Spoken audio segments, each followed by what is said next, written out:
Ready, mate? Rider 22, Sam Reynolds. 3, 2, 1. Sam on course, on course. Rider on hold.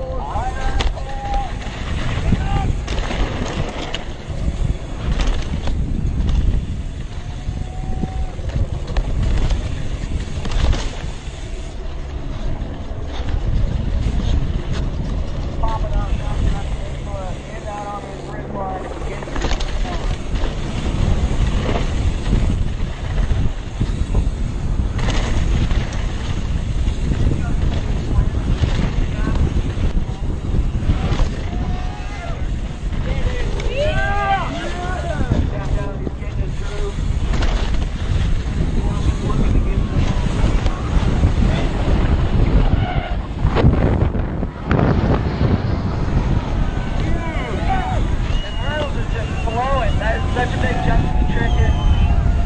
Going so fast. Jumping it down. With a laser jump. No way, what again?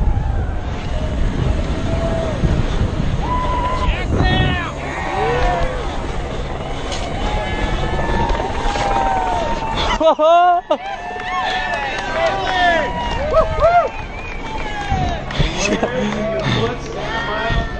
now! Oh! So I was asking how many of you would be willing to do this? Give it a shot. Not many, huh? Well, there are some, so you're definitely crazy, and definitely special too. So today we're here to talk about redefining limits. I'd like to first share with you a bit about why this picture and the next are important to me. These are pictures of Glasgow. Glasgow is a city in Scotland, one of my favorite cities. I've spent some part of my life there. I chose out of so many other cities that I could go to for my MBA, I chose Glasgow, primarily because there was this very interesting program which I felt was better than many other universities who were maybe ranked higher than the university I went to. But I chose to go here because I was told that this is a city where people accept all types of people accept differences, and there's so much of greenery and so much of peace that you get some time for yourself. Having worked in the industry for quite some time now, and having worked in cities that are relatively fast-paced across the world, I wanted some time off. So I took that time off, and that time off of a year or so kind of changed my perspective about life completely. That's why I thought I'd share it with you. This is Glasgow. If you ever get a chance to go there, please do. So, when we talk about redefining limits, I've made you, each one of you, that red dot. That's you. So I'm going to be starting to talk about you and that red dot and how we keep going in circles and, well, getting better maybe. I thought of this phrase called redefining limits, so I kind of broke it up, and I want to talk about define first. So when I talk about define, the first thing that comes to mind is how we define everything around us. It's very easy to define the sky. It's blue. Water is blue too. Fire is almost orangey red. Tangible things are easy to define. Relationships, love, success is hard to define. And we have our own definitions. The most interesting bit is they're all definitions made by ourselves, for ourselves, yet they're different for everybody. They're relative. So anything that's relative, in my books, has room for improvement. So love, if in your books, is affection and care. It could turn into extreme affection and care if you push it. Success for some people is earning $1 billion. For some, success is changing 1,000 lives. It varies. So perspectives, they're never the same for anybody. When we talk about limit automatically tells you mentally, when you think about the word limit, the first thing that comes to mind is a brick wall, something that stops you, something from where you can't go ahead or above. Territories between two countries, line of control. You know, Pakistan ends here, India starts there. It's a limit. Similarly, emotions. We put a limit in our mind saying, guys don't cry. Well, they do, but they like to say that they don't. That's a mental limit that they've put on ourselves. It's like a mental block. Similarly, capability. I showed you a video of this guy riding up down this hill. Not many people can do this. But why can't you is the question, because when you ask that why, start questioning yourself and your abilities to do something that's out of the normal, something that's out of your comfort zone. Now focus on the re. So when you redefine limits, that's where the magic happens, and that's where things start to go bigger than you would have ever imagined them to be. So here's the cover of the book that I usually sell to people when I travel outside of Pakistan or even to different parts of Pakistan, because I want people to like me. And I want them to like the work I've done. I want them to be impressed. Yeah? But all of this is just the cover of the book. We'd like to sell this to people because it sells. But there's a lot that has happened in the past 3 years, that has made us do all of that you see up here. These big numbers and these dollars and these jobs and these new startup companies and all that. I want to tell you a bit about this. It's important that you go back 3 years. When you go back 3 years, I was just going through the list of speakers today who will be speaking after me, and I'm sure there'll be better speakers. But when I was looking at their profiles, I was so impressed. It was I was feeling that this is kind of my success, a bit of my role in all of this, that today some speakers are here as success stories, and they're real mere startups. 4 years ago, I'm an old hag in the industry, it's been 10 plus years, so I've seen our industry grow, and I've never seen startup heroes being called to do TED Talks. It's happening today in Pakistan, in Lahore, in Karachi. That's a change. But that change has taken a lot of effort by some people. And I'm happy to be one of those people. So I want to tell you those stories of how this actually happened. 4 years back, Pakistan did not have this concept of startup incubators. Whenever we talk about incubators back then, people would think of two places. Which places? A hospital, babies, incubator. That's it. Or a dairy farm. Right? Incubators. So there was this need to define something called incubators. So all our energies, all our focus went on to defining what an incubator is. All our efforts to go out, talk to people. I remember going and talking to kids in universities. I take pride in saying about 78 to 80 universities across Pakistan. Not many people here can name 20. And I've talked to them, and there have been times where there have been 2 people listening to me in the whole hall. 2 people. And I was all prepared 10 times. I tried my pitches, and I knew I'm going to sell this whole idea of incubators and ask them to come do startups. 2 people. Today, 3 years later, we are locked on our calendars. Halls get full. We go to job fairs where there are big brands. I don't want to name any brands, but they're big brands, multinational companies who come and sell their shop, and we put our shop, and our shop has more customers somehow. Clearly, there's been a change of perception. It is cool now to do startups. Startups can become companies. Whenever you will do something in life, you will fail, you will make mistakes, you'll have bad customers, you'll have happy customers, you'll have unhappy customers. But when you fail, when the ships are down, that is when you should not do one thing. And what is that? That one thing is taking free advice. Because you know what? Free advice is like free food. It's bad. It's not worth it.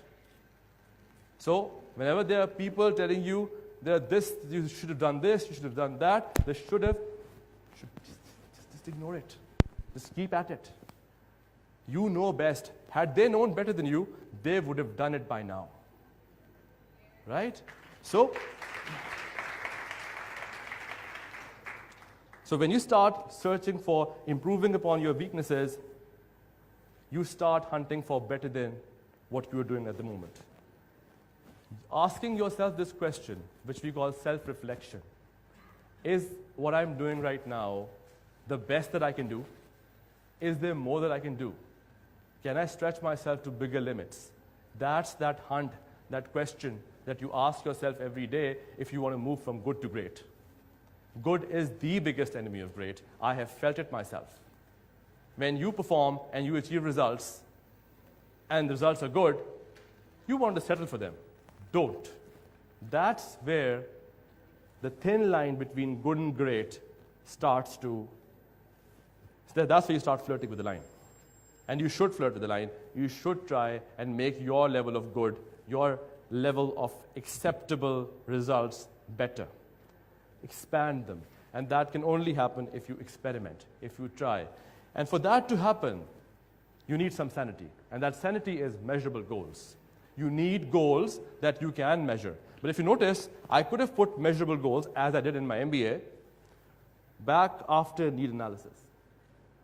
I've taken it above everything else and I've put it at the end. You have to stretch your limits to an extent that measurable goals too, once you achieve and measure them, are great already. And that's where the magic starts to happen. That's where you see yourself exceeding your own expectations. Whenever you want to exceed your own expectations, you have to first stop people from giving opinions to you and fulfilling their expectations of you. Because that's the biggest hurdle. That's the biggest direction, the biggest distraction in your goals. Other people asking you to live the life that they want you to live. That's something that you must question for sure quite often, whether you're living your life on your own or somebody else's. Well, if that, in that picture, just to give you a proof, that's me. If I could just hop out, that's me. So that's what you see there. And in that big group also, I'm somewhere. I think I was eating a chocolate or something. I missed being part of that picture. But that diagram, that image of an island that you see is the Kinnaird Islands. This 3-day exercise that happened in our MBA changed my perspective about life. So let me tell you where the Kinnaird Island is. Scotland is already very cold. So you go up north, some 100 miles, deep in the North Sea, and that's where you see this little eye drop called the Kinnaird Islands. We were told we're going on a picnic. We said, wow, we've had picnics here. We go to these zoos and these parks and all these forts. It's cool. We'll go play there. It was quite a surprise when we were taken there. So we were taken there with a lot of respect and love.